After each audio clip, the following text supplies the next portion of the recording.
Percocets, represent, gotta represent. Chase a chick, never chase a bitch. Mask on. All right, guys. Welcome to the first episode of the DMVer, which is the DC Sports Edition. Thank you for joining us.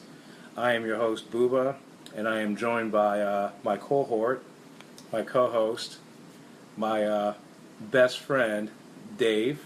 What up, people? What up? So, like I said, it's our first ever episode, so it's a pilot episode, so please, take it easy on us.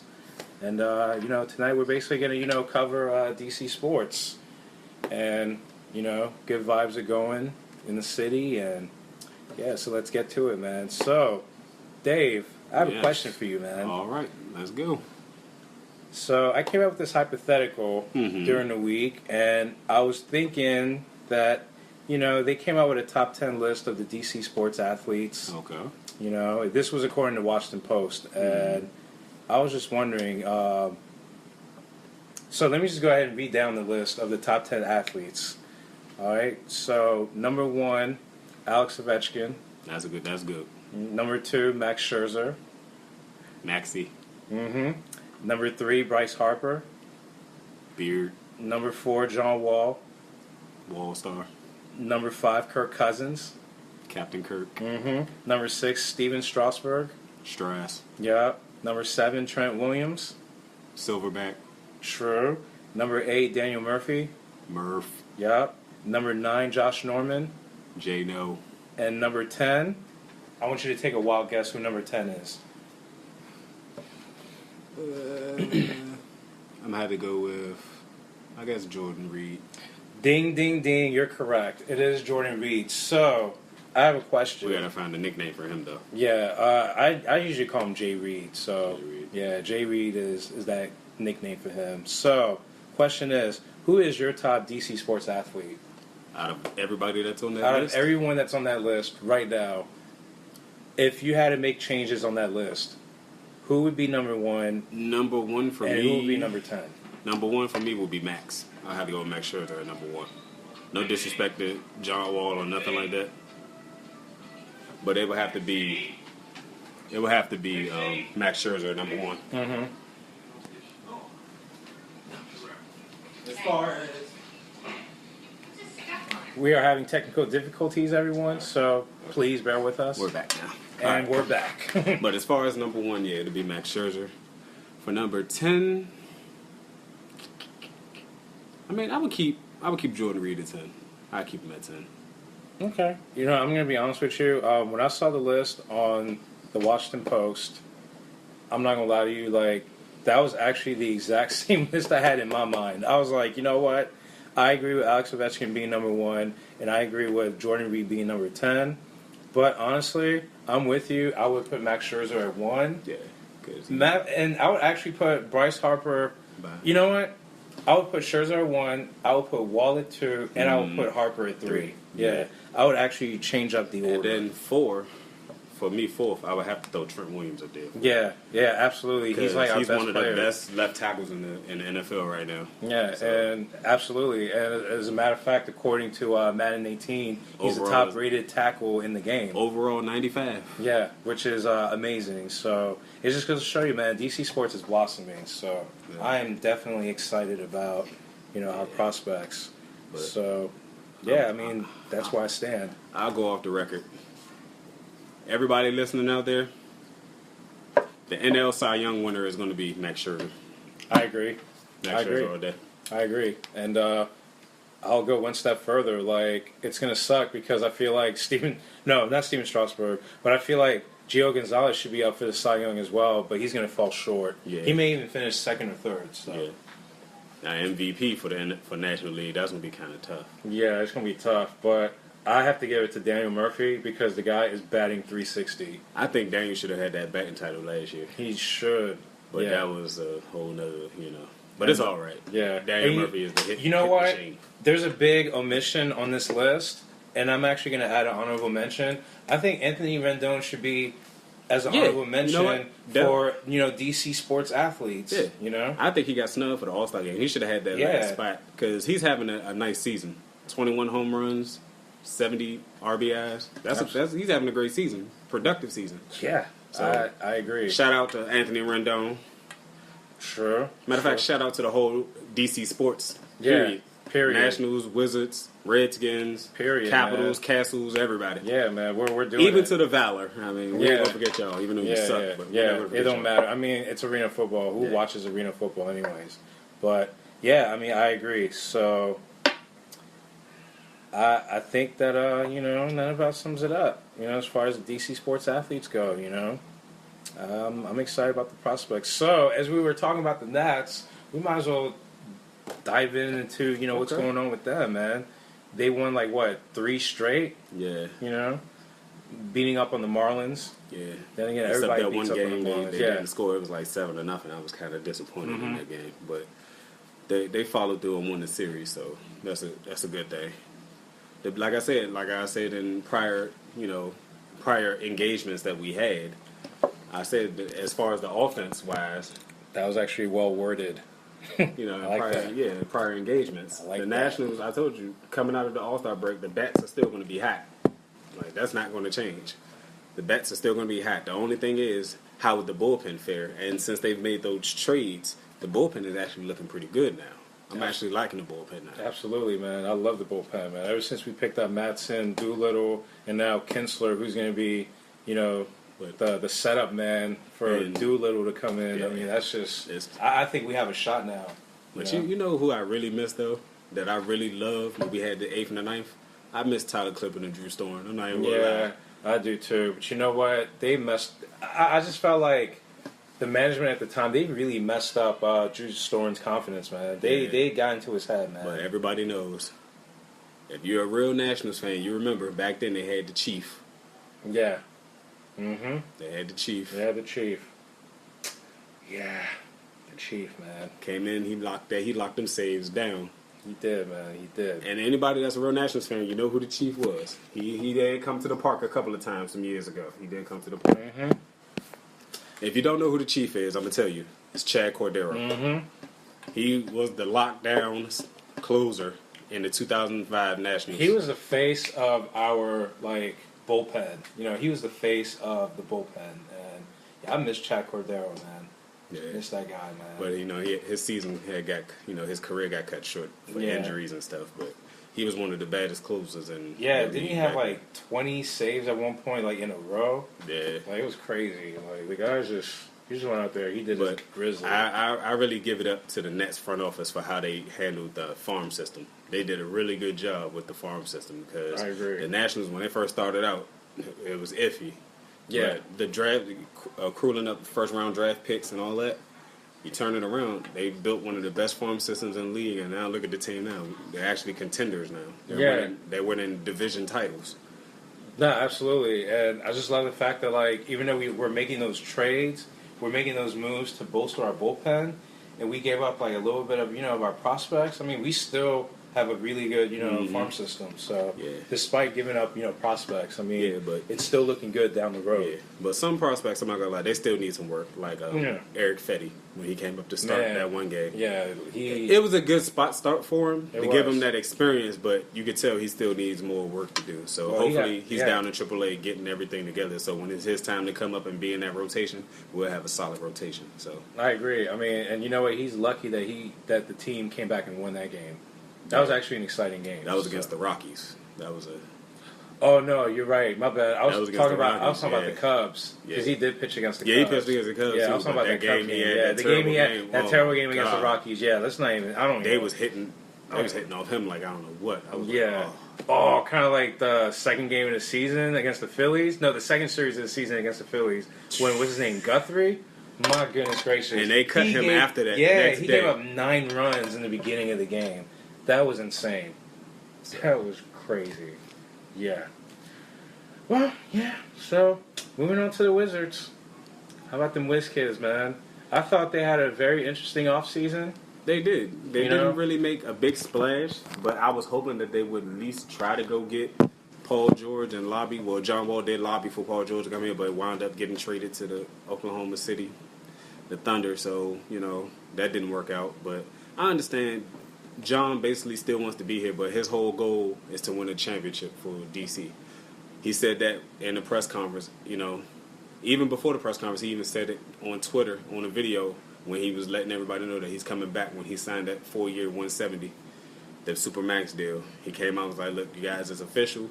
I never was leaving DC. I'm coming back. My goal right now is to win DC a championship." And then he closed the video up. Then they had the press conference where he actually signed the contract. So it was good to have John Wall back in DC for 6 more years. It's good to have him.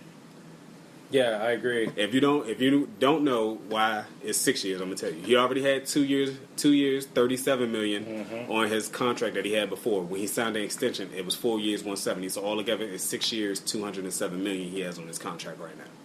So that's why it's 6 years. But it's good to have him back. It's good to have Otto Porter back. Matter of fact, it's good to have the whole entire lineup back. Everybody's back. The whole core we had when we went to the playoffs last year is basically back, with some missing additions that left in free agency, Brandon Jennings, things like that. I mean, it was tough, but, they wound up signing Jody Meeks. Then you trade for Tim Frazier from New Orleans Pelicans. And then, I don't know. I agree with everything you're saying, man. I felt like the offseason in the beginning was kind of shaky because I was thinking, like, yo, why are we picking up Mike Scott? Why are we picking up Jody Meeks? But then we signed John Wall, and John Wall basically came back. That was like the biggest. Yeah, that's what I'm saying. Like, that's the biggest free agency get of our offseason, even though he's one of our own already. But the fact that you locked him in for 6 more years, that lets you know, number one, as Kendrick Lamar would say, he got loyalty and royalty in his DNA. So he got that in his DNA. And that shows you that the front office is behind him. Absolutely. And on top of that, we're building our team through the draft. Oh, and let me add one more thing. Kelly Oubre is going to be up for a max contract next year. Now, let me ask you this. Do you think Kelly Oubre is worth the max? And unfortunately, you're going to have to give him the max if you're going to keep him. So honestly, just by looking at how he plays, just like when he first got in the league and I was watching him in Summer League, he would score. Like that one game, he scored 30 in Summer League. I was like, okay, if he can be consistent, at least drop 15 to 20. If he could be consistent, we have a good player.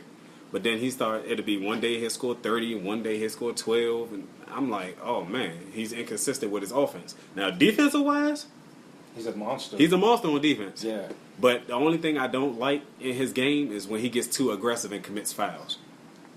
That's the one thing I don't like because he gets in the foul trouble real quick. I mean, I understand you like to be aggressive. It's cool to be aggressive, but sometimes you got to know when to slow it down because you don't want to foul yourself out the game, especially early. You don't want to be in the first half and you got 3-4 fouls in the first half. Like, you can't have that. You're an intricate part of the team. Right. You're a role player, basically. Mm-hmm. When they bring you in, you know what your role is to do.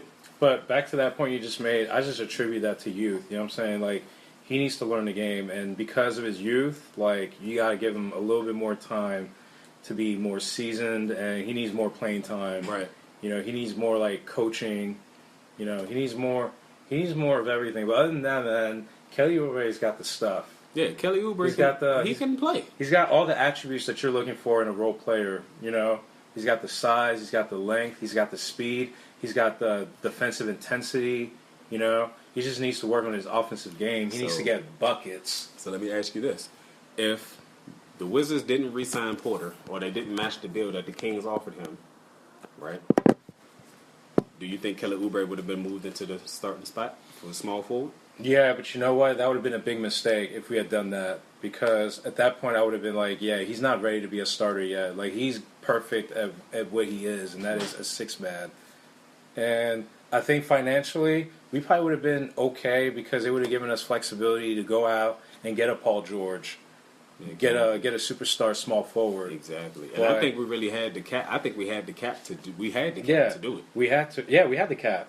We had the cap. But I'm not gonna lie. Like, I'm not mad at us bringing back Otto Porter because at the end of the day, I'm not mad either. Yeah, if Paul George didn't want to come here, like, But And then all of a sudden, we put all of our eggs in a Paul George basket, kind of like last off season. We put all of our eggs in the Kevin Durant basket. And he basically, to keep it honest, he basically shitted on his his exactly. He shitted on. He was like, "No, I'm not coming here." Yeah, exactly. So like that would have been a catastrophic mistake. So I'm happy that we brought Otto Porter back. Even though I would love to see KD here, I would love to see that. I would love to see him and Wall play, on the same team. I would like to see that with him, Wall, and Bill. I would love to see that.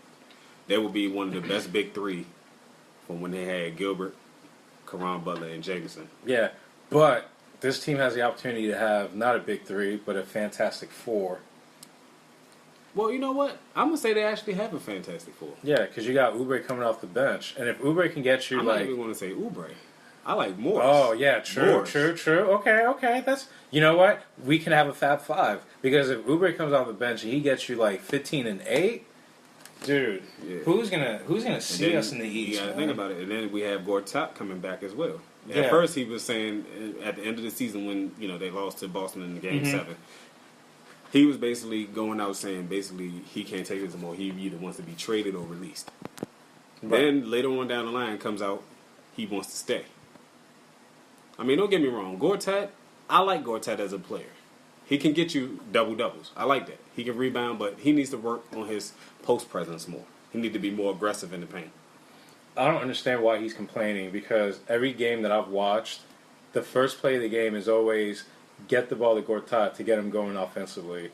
So for him to come out after the season, and I get it, you're frustrated, you just lost Game 7, you had an opportunity to win the series, and, you kind of, what I'm saying, like, you were kind of pissed at the moment. You're like, hey, you're saying all this and that, but I'm like, dude, we're getting you the ball. They're getting you the ball. Like, they want you to score. Exactly. And you're also one of the best screening big men in the league. But if you really look at it, the outlook of the Wizards overall, this is one of the better teams that they've had in a long time. Very long time. Back since the Chris Webber days. Yeah. This has been one of the best teams the Wizards have had in a long time. And I'm actually looking forward to seeing what they can do in these years coming up. I'm actually interested and waiting for them to win a championship because they have the crop to do it. Yeah. And the G League their G League system, just like the Nationals, they have a good farm system as well. They got pipeline talent coming through. So now, since you brought up the outlook, let me ask you this: are the Wizards a top 3 team in the East? Top 3? Yeah, they top 3 right now as we speak. I'm gonna say yeah. I agree. I'm gonna say yeah. I would put them at 3. I'm gonna put Boston at 1. No, I'm gonna put Boston at 1. Oh. I'm not gonna lie. Okay. I'll put Boston at 1, and then of course, like I'm not even gonna hate. I'm gonna have to put Cleveland at 2 because Cleveland can play. I'm not gonna lie. They got the team that can play. Okay. But at the end of the day, that's what I'm saying now. Later on down the line, that's going to change. I already know that's going to change. But I still have the Wizards in the top 3. Okay. But I'm not going to say nothing's going to change. It probably will change, and I may flip and have the Wizards at number 1. Okay. You want to hear my bullish expectations?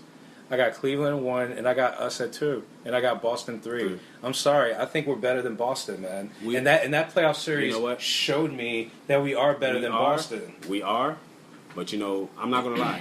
Boston upgraded big time this offseason. They did with Gordon Hayward. Gordon Hayward, and then you got the draft pick that they drafted 3rd overall from. True, they got he was killing in Jason the Summer Tatum. League. Look, killing in the Summer League. Yeah, dude, him. God, that especially that game against the Sixers with Markelle Fultz. They were going ham. I see why the Celtics traded back their pick to go 3rd and then get Jason Tatum. Like watching that game alone, I was like, they just went ham. So actually, the East is looking real. It's very interesting. It's very interesting. Very, very interesting. And like I said, I got us at number 2. I think we're right behind Cleveland.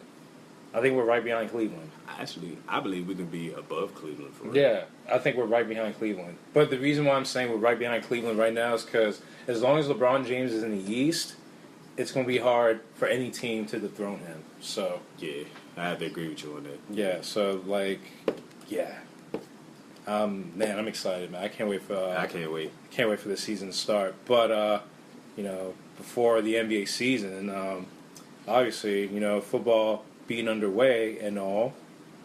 So I'm just gonna, tease this for the next segment. Talk about our beloved Skins. Okay. But so we talk Nats, we talk Wizards. I mean, we could talk Caps, but Caps are kind of off season right now, and I don't know what that team. I don't know what to look forward in that team, man. Me either. I just feel like that window of opportunity is slowly slipping away. Yeah, it's closing on them, and I don't know. Will they ever win a Stanley Cup? Will they ever deliver a championship in this town? I'm gonna say that they can, but they have to be more focused. You have to be focused. You can't play well in the season, then you get to the second half, and then you want to slow down.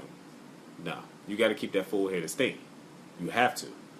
There is no, all right, we're gonna go in the season, we're gonna win 65 games, and then we're gonna go to the playoffs and we're gonna bullshit. Nah, you can't bullshit in the playoffs because a lot of teams that you beat during the season, they could be a whole different team in the playoffs. Prime example, to jump back, like we're going to say, during the season, like when the Redskins went to the playoffs and they had to play Seattle. During the season, Seattle was good. They was okay. But when they got to the playoffs, it was a different story. It's like they just went from a good team to a better team. And they beat us every time. Right, which I don't understand for the life of me why. It's like every time we play Pittsburgh, I don't know. I think it's all mental at this point.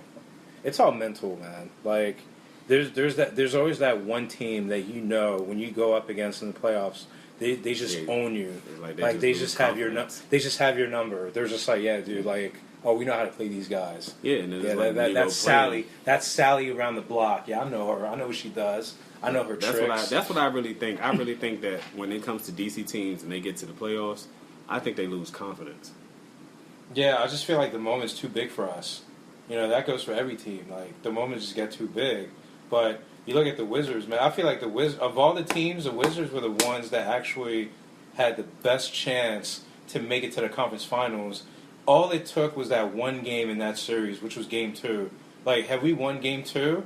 Dude, we be talking about how much of a major success the Wizards had, and all they need is like one more player, and you're talking about this Wizards team challenging the Warriors in next year's NBA Finals. Exactly. But guess what? The national media doesn't want to talk about that. The national media is always sucking off on Cleveland and Golden State. And by the way, I got Cleveland not going back to the finals next season. I don't know. There's too many egos on that team, and then they got Derrick Rose on the team now. I'm like, yeah, really. And speaking of which, did you know that Derrick Rose is a 78 on the new NBA 2K18? Wow, he's a 78, yo. That's not good. Yeah, I got into some. You went from a 90-something overall. Yeah, to a 78? I got into some heated discussions about it last night. I was like, yo, he should be lucky he's a 78. Nah, man. He's supposed to be like an 80 or 83. I'm like, are you crazy? Yeah, them injuries really messed his Yeah, like career. dude, like everyone forgets he's like what, 3 years removed from double knee surgeries? Like it's a wrap, man. Then you got Kyrie Irving bitching and crying and moaning about wanting to get out. So I don't know. Again, if Kyrie leaves the Cavs, then I think we can overtake them solely because LeBron is going to be forced to heavily lean on not only himself, but you're going to have to lean on a guy like Derrick Rose, who's kind of, I don't want to say he's past his prime, but I'm just like, the guy just has too much wear and tear on his body. Exactly. It's a shame, man. But, even though he had those injuries, he could shock you and return to be the old Derrick Rose. He could. He can. He could. He's only 20. He's still young. He's like 20. He's like what, 27, 28. Yeah, so he's still young. So he's good. Like he's good. So Off the Travis Court. Yeah. So, anyways, moving on from that. Yeah. So I kind of lost my train of thought now. Yeah, so all right, so I guess we all agreed that Nats, doing their thing, Wizards about to do their thing.